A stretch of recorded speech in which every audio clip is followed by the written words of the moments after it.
Line मारने वाली बहू। रश्मि अपने कॉलेज की बहुत फेमस लड़की है। कॉलेज का ऐसा कोई भी आदमी, चाहे छोटा हो या बड़ा, उसे अच्छे से पहचानता है। रश्मि हर लड़की को लाइन मारती रहती है। उसकी नजर लड़के पर ही रहती है। लड़के उससे डरते हैं और उसे देखते ही भाग जाते हैं। इस सब के कारण उसकी शादी भी नहीं हो रही होती है। एक रोज कमल दुखी होकर रश्मि से कहती है, अब तो ये सब छोड़ दे मेरी माँ। अब क्या जिंदगी भर यहीं बैठी रहेगी? मेरे कलेजे पर सांप लौटते हैं जब कोई कहता है कि तेरी बेटी लाइन बाज है। मम्मा, अब क्या मैं अपनी जिंदगी भी नहीं जीऊं? मैं इतनी खूबसूरत हूँ कि लड़के मेरी तरफ आकर खुद रुक जाते हैं। इसमें मेरी क्या गलती है? मैं इतनी सुंदर हूँ, मैं क्या करूँ? अरे भाग्य फूटे हैं मेरे। लगता है तेरी शादी देखे बिना ही मर जाऊंगी मैं। इधर कमला रश्मि को लेकर परेशान रहती है। उधर पूनम गट्टू के मोटापे के कारण परेशान रहती है। उसके मोटापे के कारण सारी लड़कियां उसे रिजेक्ट कर देती है। मेरा गट्टू कब दूल्हा बनेगा? उसके सर सहरा कब बंधेगा? राम जी, मुझे इसी दिन का इंतजार कब से है। एक प्यारी सी बहू दे दे जिसके आने से मेरे घर में रोशनी छा जाए। कमला रश्मि के लिए लड़के देख देख कर थक जाती है। जो कोई रश्मि को देखने आता है उसे रिजेक्ट करके चला जाता है, या फिर कुछ दिनों तक डेट करके इस रिश्ते के लिए मना कर देता है। एक रोज कमला को रवि के बारे में पता चलता है। तब वो राकेश से कहती है, गट्टू को अपनी रश्मि के लिए फाइनल कर देते हैं। मोटा है तो क्या हुआ, शादी तो हो जाएगी। वैसे भी रश्मि से कोई शादी नहीं करेगा। आप ना आज ही गट्टू के घर वालों से बात कीजिए। राकेश और कमला गट्टू के यहाँ उसका रिश्ता लेकर जाते हैं और पूनम रश्मि की फोटो देखकर खुश हो जाती है और उसके बारे में बिना कुछ पता लगाए ही शादी के लिए हाँ कर देती है। गट्टू और रश्मि की शादी तय हो जाती है। जल्द ही शादी का दिन आ जाता है। गट्टू और रश्मि फेरे पर बैठे होते हैं और रश्मि अपनी हरकतों से मजबूर कैमरामैन को आंख मारने लगती है। कैमरामैन शर्म से लाल पीला हो जाता है। अगर किसी से कहूंगा तो सब मुझे ही गलत समझेंगे। कहीं मेरी धुलाई ना हो जाए। किसी भी तरह यहाँ से निकल जाता हूँ मैं। कैमरामैन के बाद रश्मि पंडित जी को लाइन मारने लगती है। उसकी ओर इशारे भी करती है। पंडित जी घबराकर जल्दी जल्दी मंत्र पढ़ने लगता है और गट्टू ये सब देख लेता है लेकिन नजरअंदाज कर देता है। फेरे पूरे होते हैं और रश्मि गट्टू के घर चली जाती है। सभी रश्मि को देख फूले नहीं समाते। अरे बहुत चांद का टुकड़ा लग रही है। अंधेरे में भी उजाला कर दे। बहू भी तो मेरी है। गट्टू की शादी से सभी खुश होते हैं। रश्मि भी सभी के साथ काफी अच्छे से रहने लगती है। कुछ दिन बाद रश्मि अपने घर आए दूध वाले से बातें करने लगती है और धीरे धीरे उसे लाइन मारने लगती है।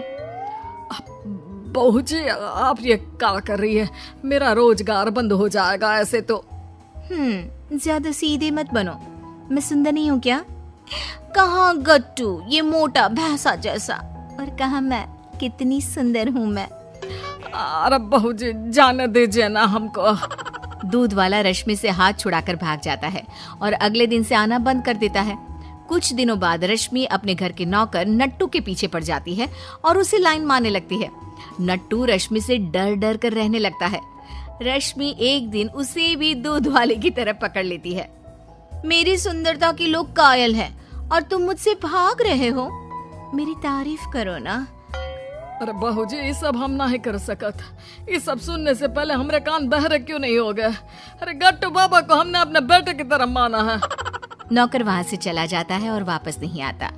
पूनम को कुछ समझ में नहीं आता कि ये सब लोग एक एक करके उसके यहाँ काम क्यों छोड़ रहे हैं। एक दिन पूनम की नजर रश्मि पर पड़ती है, जो घर की छत पर खड़े पड़ोस के लड़के को लाइन मार रही होती है। और ये देखकर पूनम की आंखें फटी रह जाती है और वो अपना माथा पकड़ लेती है।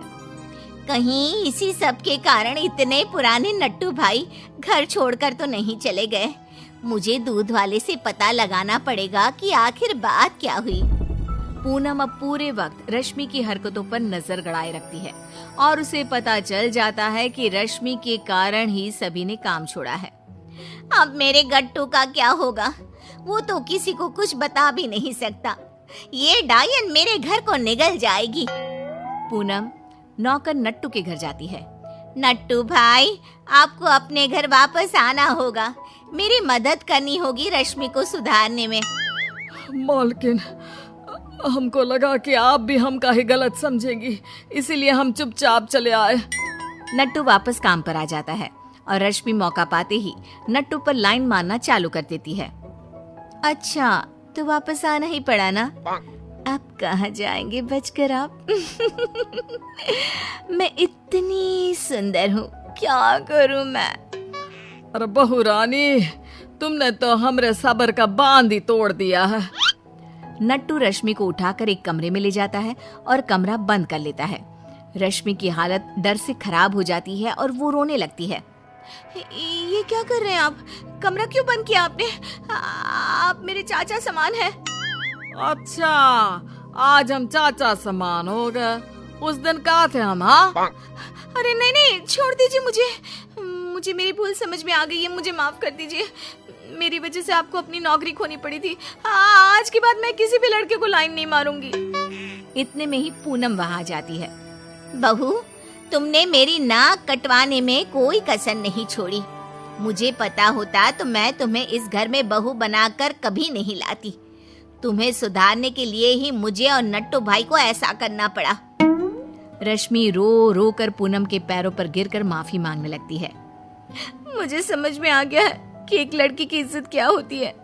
मुझे माफ कर दीजिए मम्मी जी और नट्टू काका। देर आए दुरुस्त आए। तुझे अकल आ गई, वही काफी है। मेरे बेटे का घर बच गया, मुझे और कुछ नहीं चाहिए।